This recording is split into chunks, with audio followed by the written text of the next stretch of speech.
In the skies the bright stars glitter, on the bank the pale moon shone, and 'twas from a Dinah's quilting party I was seeing Nellie home. I was seeing Nellie home. I was seeing Nellie home. Carlsbad.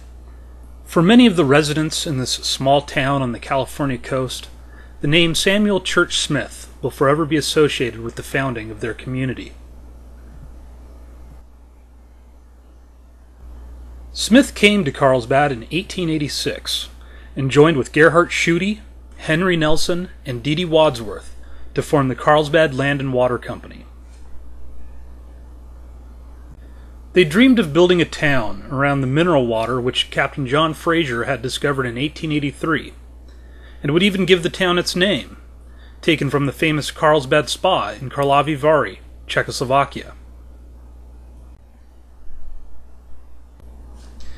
In the midst of the booming 1880s, their dream appeared to be within grasp, but as the century drew to a close, drought and financial troubles would plague the company and the founding fathers.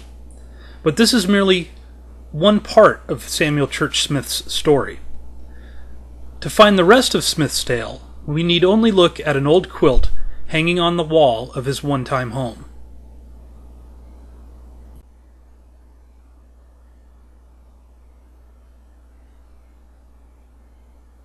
This crazy quilt was begun by Samuel Church Smith's first wife, Clara A. Boone, and would be continued by their daughter, Lillian Smith Reeder.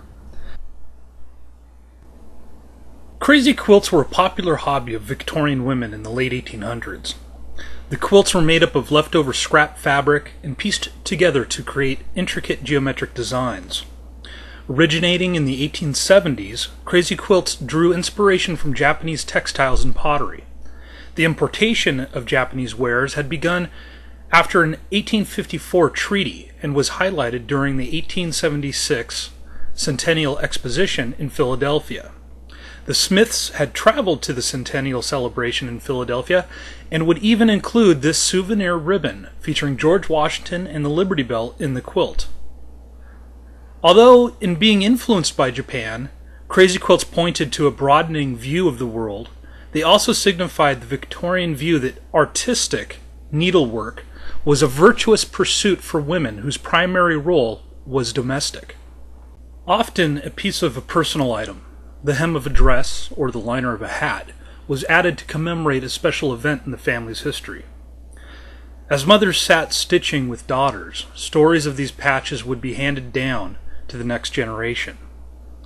In this way, the quilt acted as a memory tool for the oral history of the family.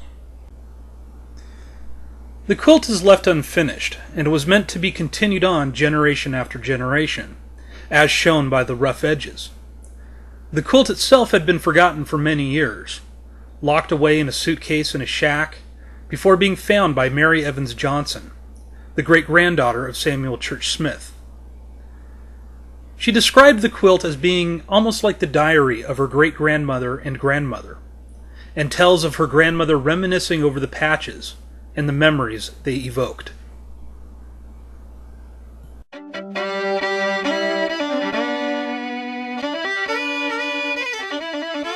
Born in Connecticut in 1825, Smith would come to the Kansas Territory in the 1850s as part of the abolitionist Free Staters movement from New England, which sought to ensure Kansas would enter the Union as a free state.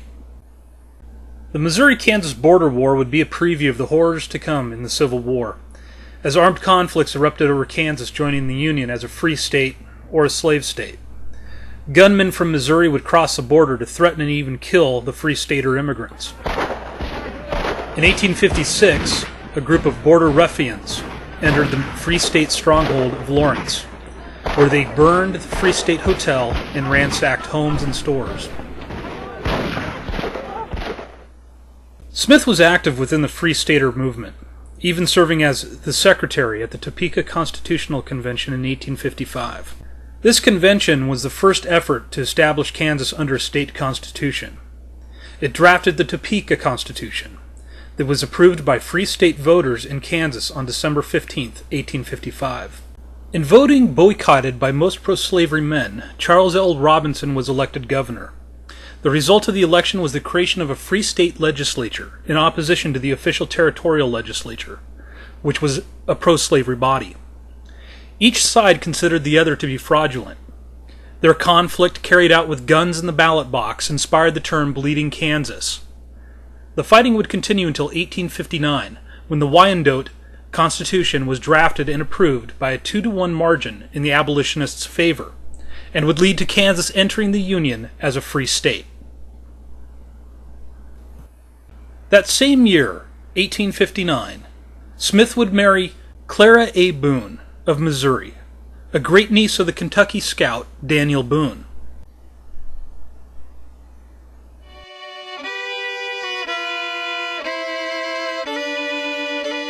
In the fall of 1864, the Smiths purchased a farm in Cass County, Nebraska. This patch from the quilt shows what may be a tall wheat or corn stalk, reminiscent of the crops the Smiths would grow on the Cass County farm. In 1865, Samuel Church Smith took the post of trader for the Pawnee Indians at the reservation in Genoa under Major Wheeler. This patch, with what appears to be a pot with Native American-inspired details, could represent this period on the reservation. Smith's daughter Lillian described life at the reservation, saying, "We lived in a house provided by the government, near the Indian school at Genoa, or the reservation, as it was commonly called. I was only a few weeks old, and in order to keep me away from the fleas, a torture to everyone, they kept me in a shallow basket of Indian weave, suspended from the ceiling by broad bands of webbing, far enough from the floor and the wall to ensure safety." The Smiths remained at the reservation until late 1866, when they purchased a farm in the Looking Glass Valley in Platte County, Nebraska. Though they would keep the farm where they raised livestock, the family would move again in 1870 to Columbus, where Smith became an agent for the Union Pacific Railway and a general dealer in real estate.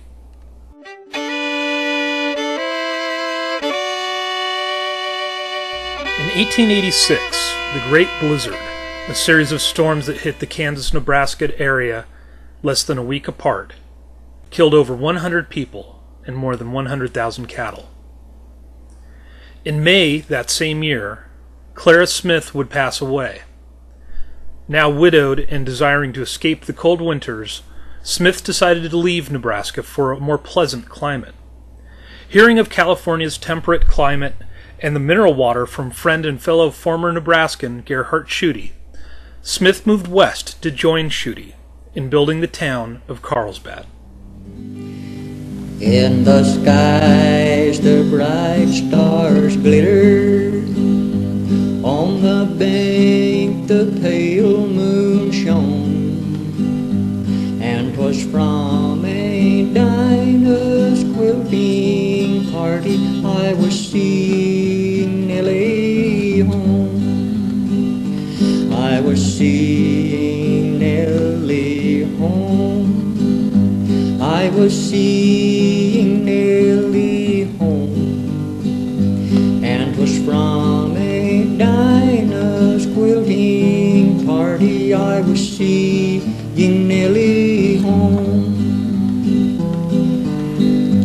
On my arm a soft hand rested light as ocean foam, and 'twas from a